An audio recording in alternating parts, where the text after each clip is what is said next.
I think one of the most important things in any system is reliability and the system's ability to adapt to different circumstances.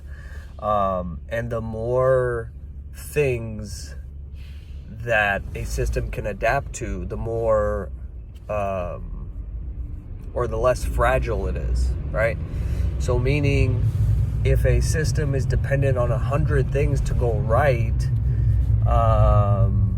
it's going to be more fragile, meaning any one of those, like, it's going to not produce the desired outcome as often. But if the system only requires 2 things or 3 things to go right, then more often than not, you are going to get the result. So, the way that I look at fat loss and health is all I want to do is increase the reliability of my system. I want to focus on the 2 or 3 things that are going to actually, have an effect on fat loss versus the 100 things that most people are concerned about that don't move the needle. And so I play around with this idea a lot and I try to explain it and approach it in many different ways, because at the end of the day, the goal isn't really like,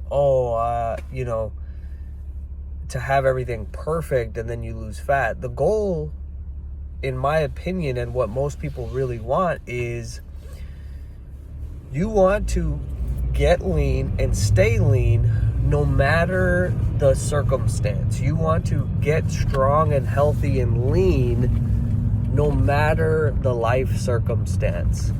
And so basically you build a very resilient system, right? Or a very reliable system.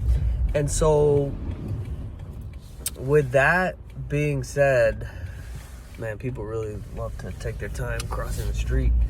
With that being said, one of the ideas that I focus a lot on when I talk to clients and we're building their systems and kind of retooling their operating systems or their thought processes is reducing friction. Okay, I'll give you a couple of examples of these. The more friction that's involved in doing anything, let's say working out or hitting your calories, getting enough protein, the more friction that's involved in any of those pieces, the lower the probability that you'll close the gap or that you'll get to the outcome. So what we look at is like, okay, where can I reduce friction? Protein is a very important part. We're not going to get into all the details about it, but having higher protein is imperative to looking good, functioning well, and also making fat loss easier. And so one of the things that, people struggle with is almost nobody gets enough protein. But, and in order to hit the required amount of protein, which for women, they're generally going to be between 100 and 150 grams, depending. And for men, it's generally going to be 150 to 200 grams. And so what we do is we front load and prioritize the protein. So if I can knock out 40, 60, 70 grams of protein in a few minutes in the morning with a protein shake, right? Now I've reduced the friction throughout the rest of the day, because if 6 p.m. rolls around and you still have 110 grams of protein, the chances you've increased the friction and the chances you hit that are lower. You can still do it, but most people are not. The probability goes down. And the other part of that is when you feel like you didn't hit the mark and then the emotions start coming in, you're like, well, I messed up today, so I'm just going to eat this, whatever. And so now it's a domino that affects everything else. So one important part of my system is the 7P framework, which addresses this protein thing, which is planning produces peace, and then prioritizing protein produces possibilities, okay? And so this 7P framework, if you take literally 30 seconds, not even, to think about, okay, well, I'm gonna start my day with, a protein shake that'll take me 3 minutes and to get all ready. I can walk out the door and give me 60 grams of protein.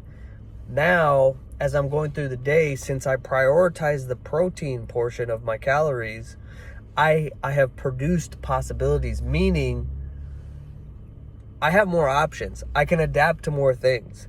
Let's say I go to my mother-in-law's house, or there's a work meeting that comes up and we order food. I can adapt to all those situations because I've taken care of the protein already. So anyways, this is just like a brief intro into some of the frameworks that I use when I work with clients. So I'm going to be sharing more of this stuff on here because, a lot of us, if you're like me, you see the parallels between the business world and the fitness world, in terms of, like, if I think in these types of ways, in these frameworks, the fat loss becomes easy. It doesn't need to be this crazy thing, and in fact it can't be this crazy thing, because if the way that you're going about it is miserable, you're not going to continue to do it. It's just not going to happen. You have to build in enjoyment and peace into your way of going about this. That's what's going to make it last. That's what's going to make it sustainable. You have to have peace. You have to have enjoyment. All right. So that's it for today.